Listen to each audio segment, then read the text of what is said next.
rahmatullahi wa barakatuh. Bismillah, alhamdulillah, as-salatu was-salam ala rasulillah wa ala alihi wa ashabihi ajma'in. Welcome everybody from around the world. My name is Bilal Abdul Kareem, and we are just about to get started here. Just want to let the people in the Twitter world or the Twitterverse, I'm not sure what they're saying these days, be aware, and they can join in too, because this is for everybody. Just getting ready to get started here. All right, I think that they're in. Yalla bismillah, let's get started. I'll start again. Bismillah, alhamdulillah, as-salatu was-salam ala rasulillah wa ala alihi wa ashabihi ajma'in. Welcome everybody from around the world. My name is Bilal Abdul Kareem.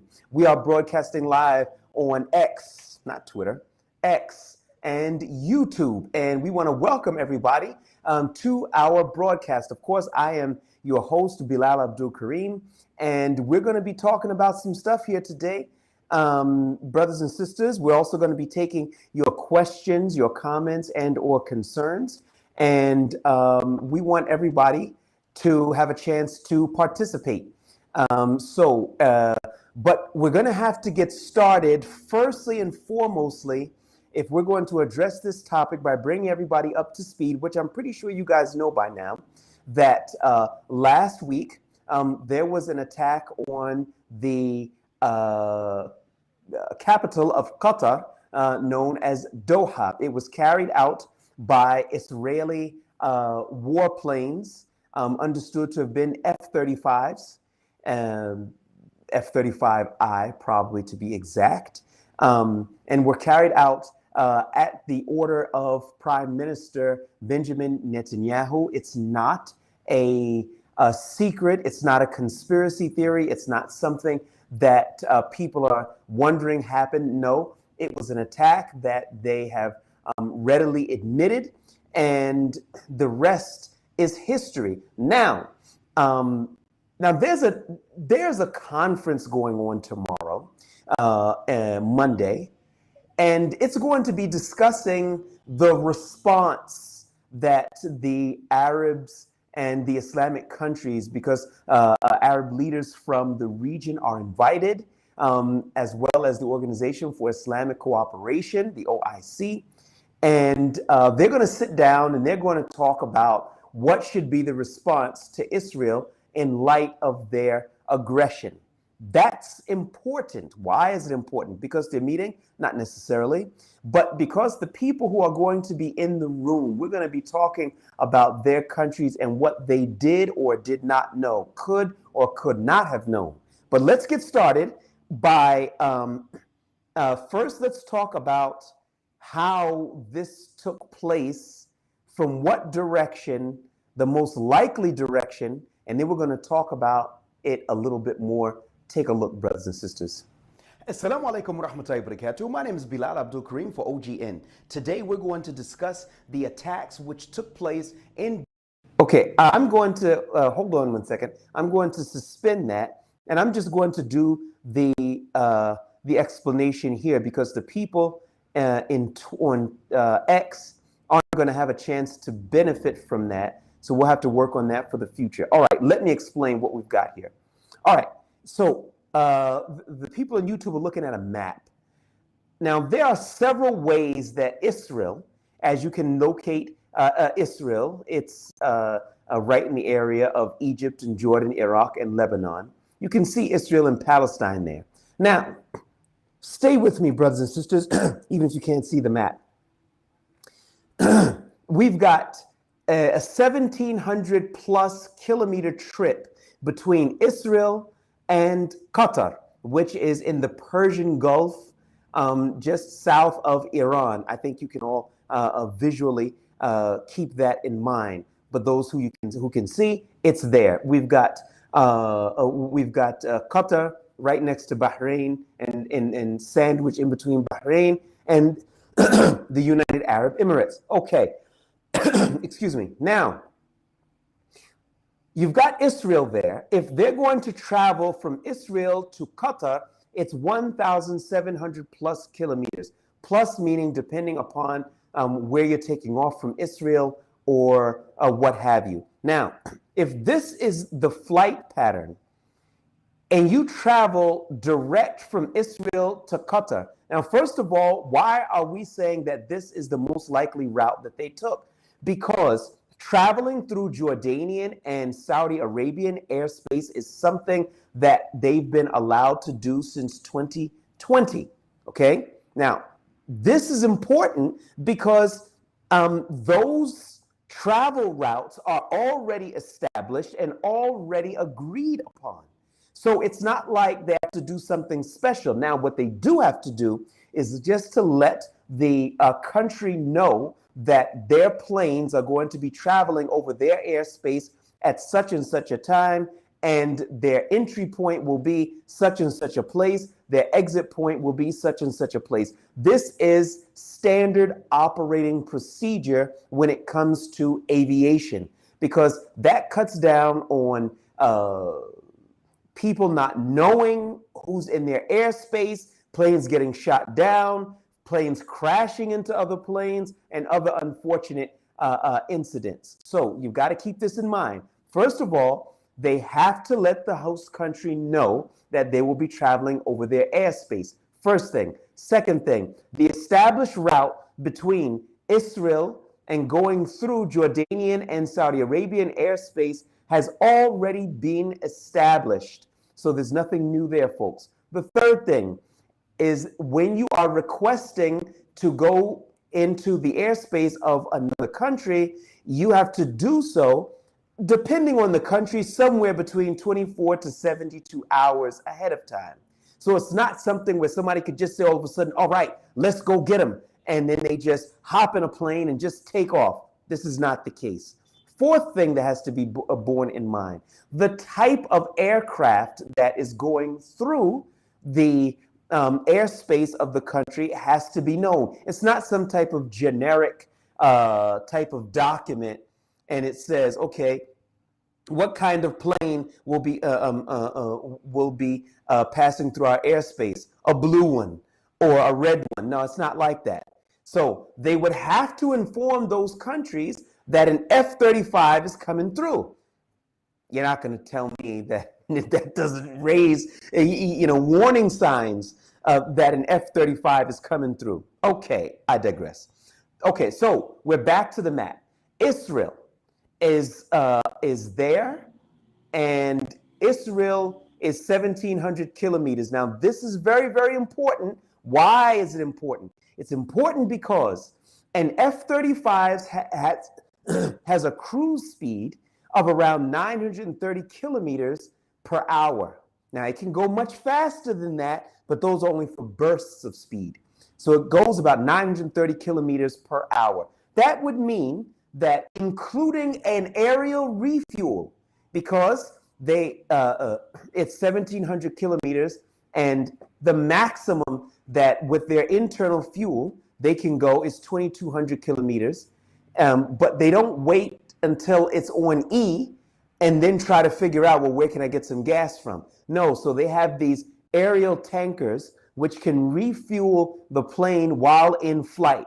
It takes somewhere between 5 to 15 minutes. Now, bear in mind, there were about 10 planes, according to Israeli military sources from Israeli news publications, that state it was about 10 to 15 planes that took place. Now, 10 or 15 planes were going from Israel F-35s towards Qatar. Okay, now that we've got that, it would take about 2 hours to go from Israel to Qatar. All right, now let's go and discuss where those tankers had to have come from. Those tankers had to have come from either Al-Udeid Air Base, which is located where else? In Qatar. It's the biggest U.S. military air base in the entire Middle East. So they have about 10,000 troops there. They have the aerial assets of the U.S. Air Force and the British Royal Air Force as well. Or it came from Saudi Arabia, which is Prince Sultan Air Base, who has a similar complement of aerial assets and planes and such like that. Okay, So I want to ask the question. I want to make sure that people can really understand what I'm saying here. How is it possible the Jordanians didn't know? How'd that happen? How is it possible that Saudi Arabia didn't know and could have warned the Qataris, because their actual exit point from Saudi Arabia is crystal clear, because they had to declare it. They couldn't just, just take their planes in. Where's it going? Don't ask. Okay, what entry point are you coming in from? Why do you need to know? None of this was the case. But there's another thing that's also important. But I'm going to mention that in a second. Okay, I'm sorry, brothers and sisters. Let's briefly go back to the map. So we've covered the route between Israel and Qatar being one particular route. Maybe somebody will say, come on, Bilal, what about these guys if they decided to go through Egypt, down through the Red Sea, around the Arabian Sea, around the Gulf of Oman, into the Persian Gulf, and then let off long-range missiles so they wouldn't even have to come into Qatari airspace? I would say, okay, bet. Let's entertain that for a second. The first issue is that both Saudi Arabia and Egypt are monitoring aerial traffic in the Red Sea. People have to understand that monitoring and passing through the territorial waters of the Red Sea between Saudi Arabia and Egypt is not no man's land. You can't just fly your plane out there because, oh, well, there's no land there, so I'm just going to do my thing. It doesn't work like that. That is just not how aviation works. So in the Red Sea, which is between Egypt and Saudi Arabia, they had to inform them ahead of time. And when they entered the airspace of the Red Sea, you're in the territorial waters of Saudi Arabia or Egypt. Again, it's not something that nobody knew, nobody could know. Were they out there? I don't know. We didn't see them. So forget about that in terms of nobody would know that they were there. Okay, if the Israelis took another route and they went the route between, as someone had suggested, between Syria to Iraq, down into the Persian Gulf. Now, if they took that particular route, somebody had said, okay, but wait a minute, the Syrians don't have sophisticated stuff and they wouldn't, maybe they didn't detect it. Okay, the Syrians have an airport. They are into aviation, even though their planes have largely been destroyed. They still have the capability to know who's in their skies. And even if they didn't, and they went through Iraq, the Kuwaitis had to have known that there were F-35s passing through their airspace. And the Persian Gulf is going to be manned by Iran, Bahrain, and Kuwait. So once again, there's no way in the world that all of those countries had no idea that the Israelis had brought F-35s into their airspace. Again, we're talking about Qatar, Bahrain, Kuwait, Iraq, Jordan, Saudi Arabia, and Egypt, and the Omanis. Now, all of these people, now why am I ragging, I guess if you could say, on these people? Because these are the ones that are going to be at the conference tomorrow. They're the ones who are going to be discussing what the response to Israel should be. Now, why would these people be at the conference when at least several of them were complicit in the attack on Qatar? Bearing one thing in mind, no one has publicly stated from any of these Middle Eastern countries that the Israelis violated their airspace. I'm going to say this again. None of them have publicly stated that the Israelis violated their airspace to carry out this attack on the Qataris. All of them say, no, we condemn in the strongest possible terms the attack on the Qataris. And yeah, that's right, they should condemn it. But also we need to ask the question is, how did that happen? There's no, what are we saying, that the Israeli planes just teleported from Israel into Qatari airspace and just fired? This is an impossibility, brothers and sisters. So I'm saying to you that the very people who are going to be discussing the response to the Israelis are the same people who are complicit in this particular attack. Now, they might come forward if they were being truthful, which they will not. Will say, listen, Bilal, they let us know that they were bringing F-35s in. We didn't know where they were going. They didn't tell us. I didn't ask them where they were going. They're lying. That's like, I want to pass through your yard and I have on a battle vest with 8 magazines. I'm carrying an AK-47 and I got a mask on, and I knock on your door and I'm saying, can I pass through your backyard? I'm heading to the opposite direction. And you know who I am. You're not going to ask where I'm going? Come on, guys. Let's get serious here. So this is the reality. Now, who's going to be there tomorrow? Well, you're going to have the Emiratis. You're going to have all of the leaders from the region, which are going to be there, and the Organization for Islamic Cooperation, which I'm going to just come right out. I'm going to tell you, and some people are not going to like that. The Organization for Islamic Cooperation is a do-nothing organization. They don't do anything of any benefit or of any value to solving problems of this nature. Now, they might send some copies of the Quran to a certain African country, and that's nice. Or they might host some interfaith dialogue, whoop-de-doo or something like that, which has really made any kind of impact whatsoever. But they're going to be there tomorrow. And what should you expect? I would tell you, in all honesty, brothers and sisters, don't expect anything. I don't think that they're going to do anything. I think they're going to sit there. They're going to talk about how this is a violation of their sovereignty and how it's a bad act and it's not nice, and they should. And then the next one's going to get up there. He's going to say the same thing, but in a different, slightly different accent. And then the next one's going to get up there and say, "How could you guys do this?" And all, we want peace, and this doesn't help for peace. Dude, it's not going to amount to anything, because so many of those countries are complicit. Saudi Arabia and the Jordanians already opened up their airspace. The Bahrainis and the Emiratis have already signed the Abraham Accords, and have already the Bahrainis were helping the Israelis to attack the Houthis in Yemen, who were trying to choke off the passage of ships going to Israel, because 50% of the food consumed by Israelis is imported.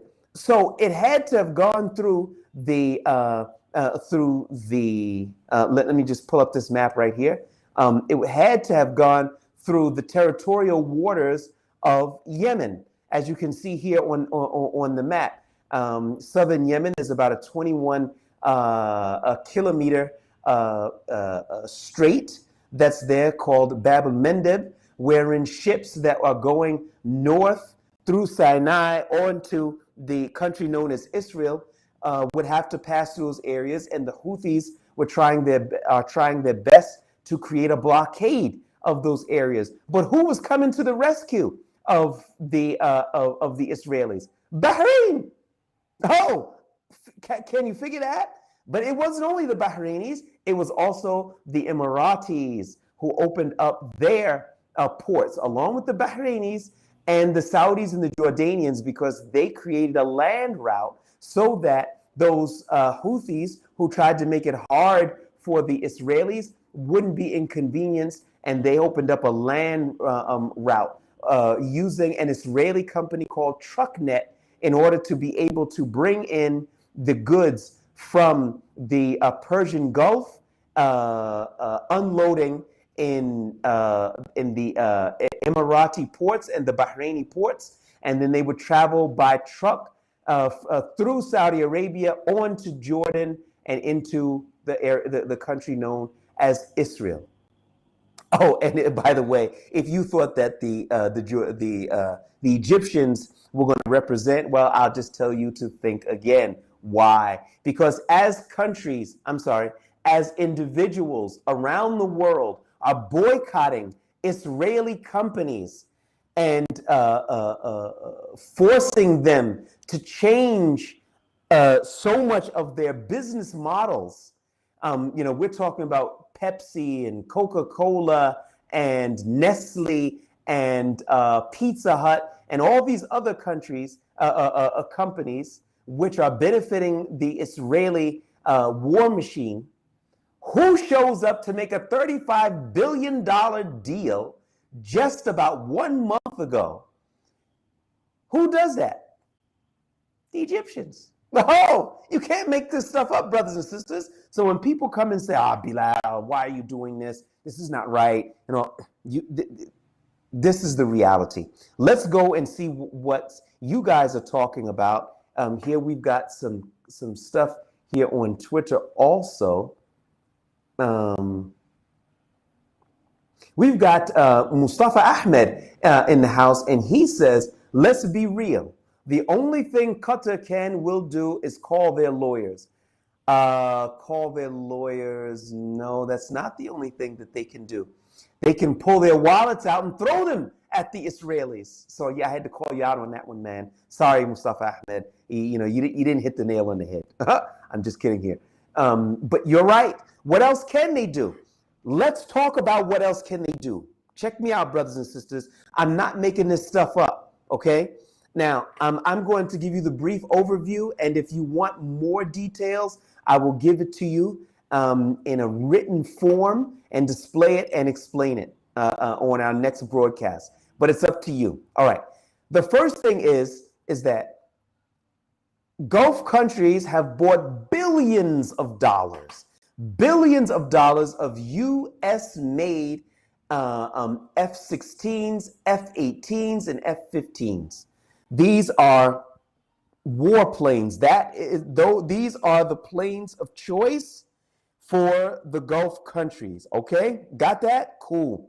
Very important. Now, can the Qataris actually say our response to this is going to be that they bombed us and we're going to send one of our warplanes that we spend big money on over to take the same route that they took back to Israel and to bomb Tel Aviv, for example? Do you think that they can do that? Well, brothers and sisters, you don't know how they play the game.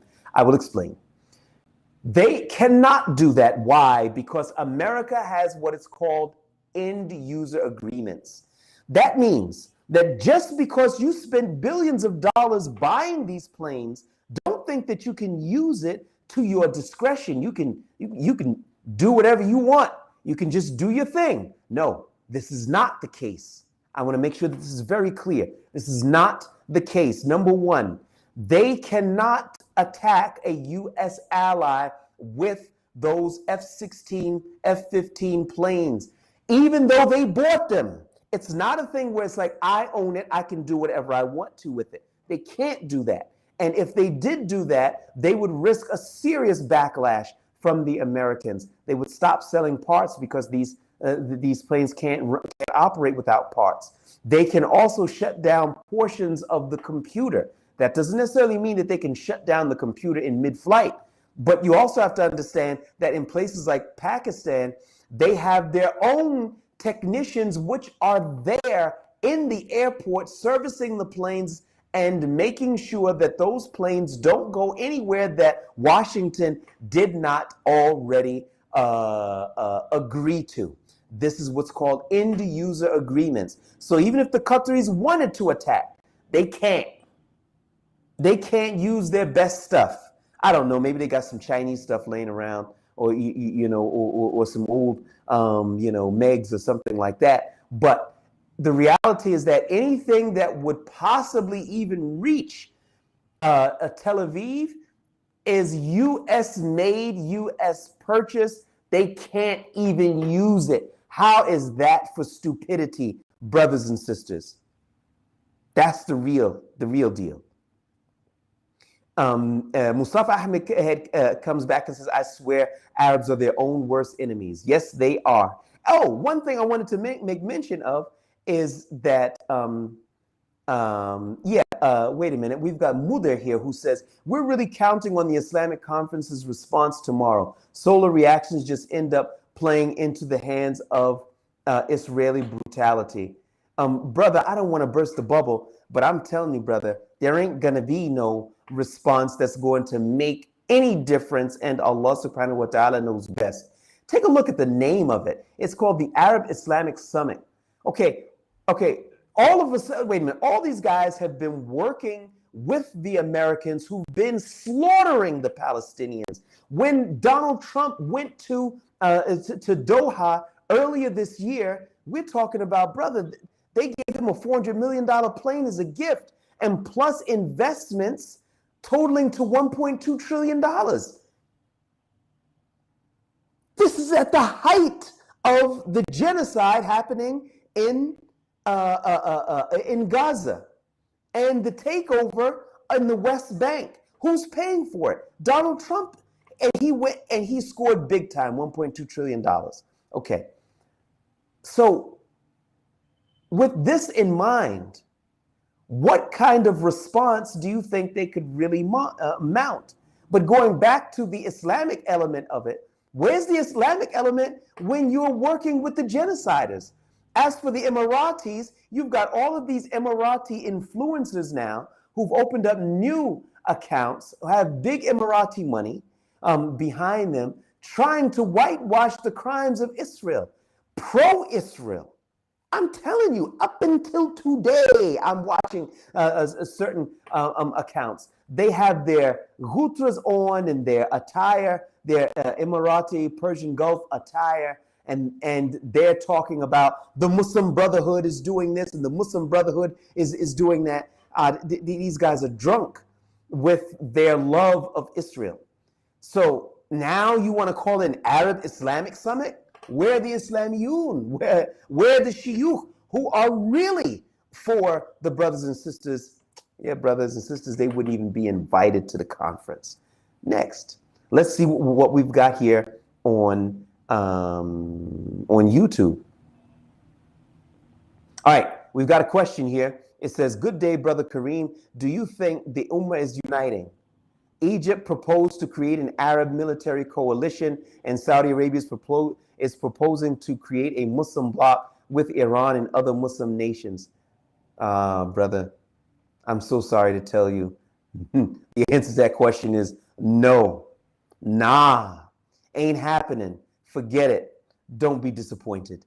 The reality of the situation is that Egypt just signed a $35 billion gas deal with the Israelis, just as the genocide is going on and individuals around the world are doing the job that countries don't do in boycotting Israeli-friendly products, and also forget about the Egyptians. Saudi Arabia opened up their airspace. Why didn't they shut their airspace down and stop the Israelis from flying over their airspace? They've been doing it for 4 or 5 years. No response. And they're talking about creating a Muslim bloc with Iran and other Muslim nations. I tell you, if they do come together and put together a coalition like that, it's to make sure that the people who really want Islam don't have an opportunity to put their agenda forward. That's just being real with you, brothers and sisters. And I wouldn't tell you if I didn't love you. Okay, we've got another question here. According to U.S. sources, Israel launched ballistic missiles from the Red Sea, not flying over Jordan or Saudi Arabia. Okay, question. How'd they get to the Red Sea? Blink, blink. Just putting it here, putting the map up again. Hold on a second.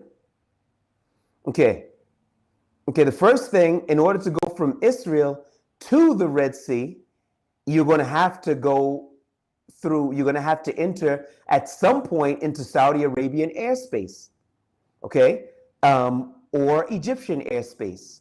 Now, even if you did that and you launched it from the Red Sea, you didn't launch it from the northern part of the Red Sea, because those missiles would have had to travel all the way across the entirety west to east to all the way to Qatar. Once again, it would have been shot down. The Saudis have the ability to shoot down missiles, of course. This is the first thing. The second thing is that the Red Sea is also monitored by the Egyptians and the Saudis. So it's not like that just because you're flying over the Red Sea that it's now no man's land. No way, brothers and sisters. Even to enter into those territorial waters of Egypt and Saudi Arabia, you're going to have to let them know prior to it and get their okay and so on and so forth. And even if that didn't happen, why wasn't there any condemnation from the Egyptians or the Saudis or the Jordanians that the Israelis violated their airspace to carry out this attack? You didn't hear any of those countries mention any condemnation of any type about the Israelis violating their airspace. And Allah knows best. I checked it just before we went online. Next up, we've got Rodrigo here who says, how is Syria? Are you still living in Syria? Yes, I am. And Syria is better than it was, but we're in dangerous waters. And we'll talk about that another time. Do you think the death of Charlie Kirk will affect anything in America and Israel? Rodrigo says. But he also comes back and says, do you think Charlie Kirk was killed by Israel? I'm going to come out and I'm going to say that, yeah, I do. I don't have any proof for that, but I will say that Charlie Kirk was changing his opinion. He had a big influence on college campuses around the country, and he was starting to ask some serious questions. Now, I ain't no Charlie Kirk fan. Let me be real with you. He had some things to say about the Prophet ﷺ that if he was probably near me, we'd have been wrestling on the ground. But some of his stances and his staunch support for Israel was definitely weakening. He did some interview with Ben Shapiro, who is a diehard Israeli fan, and he was asking some questions, and people were raising their eyebrows like, whoa, what are these questions that he's asking? He's not supposed to be asking questions like that. Wondering if the media is properly scrutinizing the things that the Israelis and the Israeli narrative that's being put forward. So a lot of that was going on. And do I think that the Israelis did it? Yeah, I probably do. But also at the same time, I wouldn't say that any of what I just said is actionable because there's no proof for it. But if you ask me what I thought, I told you. I think that the Israelis were behind it, and Allah subhanahu wa ta'ala knows best. We got my man Kurdi who's in the house, and he's here, and he says, Assalamu alaikum wa rahmatullahi wa barakatuh. Wa alaikum salam wa rahmatullahi wa barakatuh. Mr. Bilal, why are so many Arab countries the BITCH of Israel? What is there to gain? Oh, you kiss your mother with that mouth? Well, I can't use the type of language that you use, but I understand the sentiment here. Why are so many Arab countries? Why? Because the Americans and the Israelis are one. The Americans and the Israelis are one. They're not two entities, they're one entity. And being that they all are act like more like women than men, and they outsource their security to America, and that's after spending billions of dollars on these advanced weapons. So you can't be Washington friendly without being Tel Aviv friendly. I'm going to say that again. You can't be Washington friendly without being Tel Aviv friendly. And that's real. And anybody that'll tell you something other than that, they're faking it, or they don't know what time it is. So I'm telling you, anybody who's cool with Washington is cool with Tel Aviv. Can't get around it. So that's where it is to gain. Or the Qataris thought that. The Qataris said, well, you know what? We We hosted the Hamas leadership because the Americans wanted us to host their leadership. And then when the talks were going nowhere, we told Hamas to leave. And then the Americans told them to bring them back in the Biden administration. So we brought them back and they came here. Now, once again, don't be fooled by the Qataris that they are the victims, because they ain't. They're not the victims, because they are the ones that are, and I'm being real with you, they're doing America's bidding, and it's not benefiting the Palestinian brothers and sisters. You know what? They shouldn't be some mediator. Look, I'm going to tell you something. If there are 10 biker gang members and there are 2 Muslims that are over here, and the biker gang members came into the yard of the 2 Muslims and they took over part of the yard and they start shooting at them, and when they want to go anywhere, they put up a fence and stuff like that to keep them locked in. And then I come and I say, whoa, guys, look, I'm going to be a mediator here. Dude, we don't need no mediator. We need countries that are going to step up to the plate and say, yo, Israel, this is what you're perpetrating against the Palestinians. We ain't having it.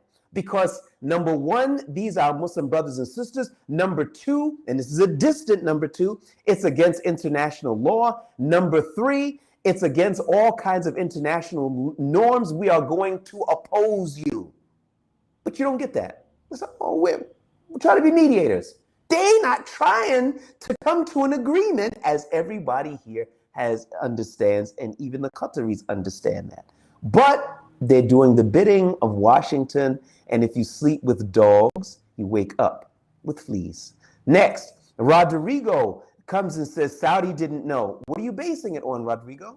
Come on now. I done talked about 10 minutes about going through Saudi airspace, and if you look at it here, just going back here very briefly to the map, whichever route they took, if they went to the Red Sea route, then the Saudis are monitoring the airspace over the Red Sea. If they went the Persian Gulf route, then the Saudis also are monitoring the airspace over the Persian Gulf. So if you're saying that the Saudis didn't know, are you saying that out of nostalgia, because maybe you live in Saudi Arabia or you like the Saudis or something like that? I'm asking you again, what would you be basing that on? Zubayr Ahmed is saying that it's the biggest U.S. military base outside of the USA. That's the Udeid Air Base, which is located in Qatar. Now, again, Rodrigo's back and saying MBS didn't know. Okay, when you bring back something substantial and all, then maybe we can entertain that. Okay. And then he comes and he says, but Jordan most likely knew. So yeah, I'm not sure who he's working with or what his agenda might be, but I'm not sure how, he says that MBS is not like the Jordanian ruler. Really? How so? Okay, next. We've got Jaguar 10 who says, when will these Arab nations wake up? These Arab leaders only way describe them as dumb. They never learn the lesson. I'm really sorry. I wish I could call you out and I could tell you, yo, man, yo, you can't talk like that. It ain't like that. But it is like that. On to Twitter, we've got Silver TM, So Bilal, from a Christian who is crying for Palestinian children every day. Tell me, is there any hope? What or who is going to save them? Listening to you, there does not seem to be any hope, neither from the West nor the Arab countries. Neither from the West, neither from the Arab countries in terms of leadership. But I got something to tell you, and I want everybody to be happy about this. You've got a fleet of at least 40 ships that have begun to set sail for Gaza, because the people around the world, and these ships have Muslims and non-Muslims on them. The people around the world are waking up saying, no, we're not having this. This is number one. If you want to talk about America, America has senatorial and congressional elections happening in 2026. The new crop of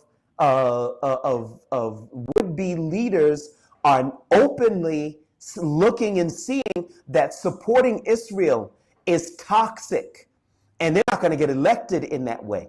That's something that would be that's something to watch. And like I say, you've got these ships that are going there, and there'll be another wave of ships going, inshallah ta'ala. You've got notable people who are known around the world who are on their way there, and you've got boycotts of Israeli products. No, brothers and sisters, there's a lot to be excited about. I just want to make it crystal clear that it ain't going to come from these Gulf Arabs or these Arab countries. They are all complicit, all of them. And I said it, and Allah knows best. All righty. We've got here, all right. We've got, it would be helpful for you to do a whole show on the HT, meaning Hizb ut-Tahrir, conflict, as there's a complete blackout on the issue aside from protest coverage here and there and very scant details. You're right. You're right. And we're going to try to cover that somewhere within the next 7 days, inshallah ta'ala. Thank you for that reminder. The Glorious Lion says, Bilal, I think you are missing the fact that an F-35 had the radar cross-section of a golf ball. None of those countries gave permission for Israel to enter their airspace. Cool. Okay, let's take it at that.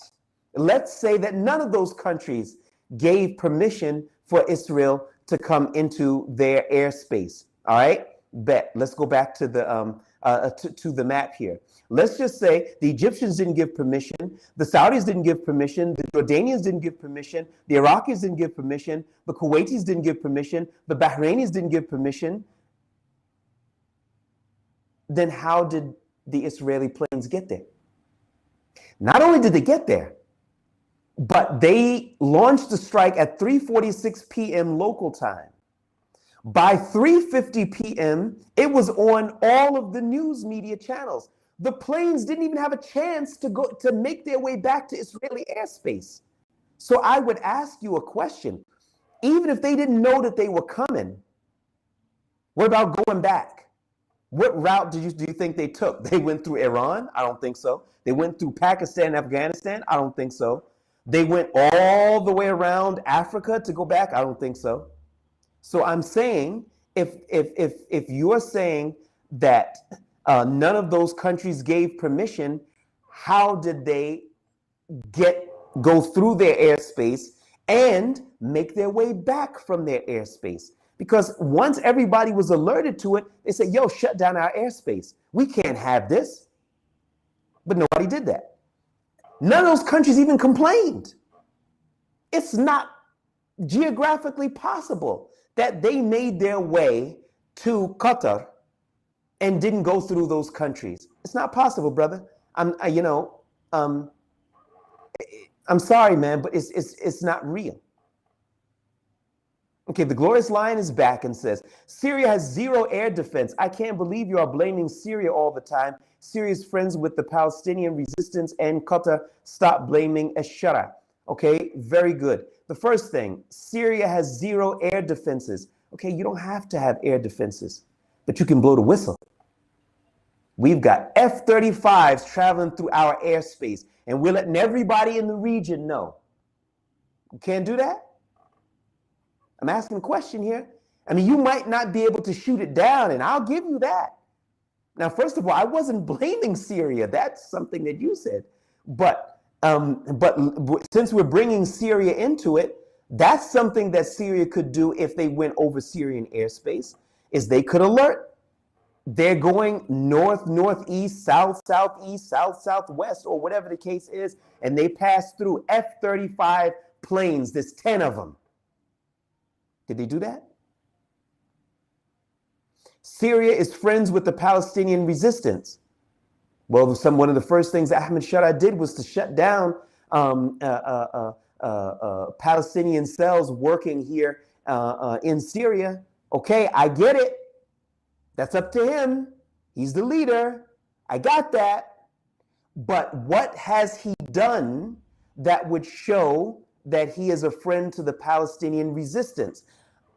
I'm not going to say whether he is or he isn't. I'm just saying, what are you basing your statement on? Has he done something to show you that he is a friend to the Palestinian resistance?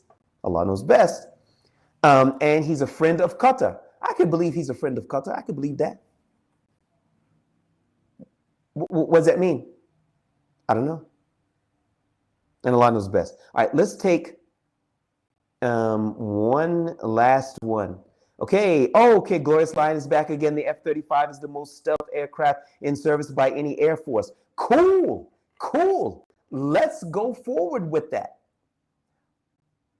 But the aerial tankers to refuel, the 10 of them, they're not the most stealthiest, is it? No, it's not. So wherever they refueled those planes, because you're not taking a 1,700 kilometer journey if they went direct, and 1,700 kilometer back, that's 3,400 kilometers. That's if you went straight and then came right back and all, you'd still need to refuel. You're telling me that those aerial tankers refueling those planes, those are the most stealthiest aircraft also? That refuel had to happen either over the Red Sea, the Persian Gulf, over Saudi Arabia. Come on, y'all, what's up? I brought the map up so people could look at it, and on the reel to reel, that's the real deal. All right, last one. You've got here, the Glorious Lion is back, and he says, Bilal, with much due respect, I feel your narrative is very wrong. None of those countries gave consent for the Israeli F-35Is to pass into their airspace. So where is the condemnation? First of all, what are you basing it on? Secondly, where is the condemnation from these individual countries that their airspace was violated? Nobody said a word.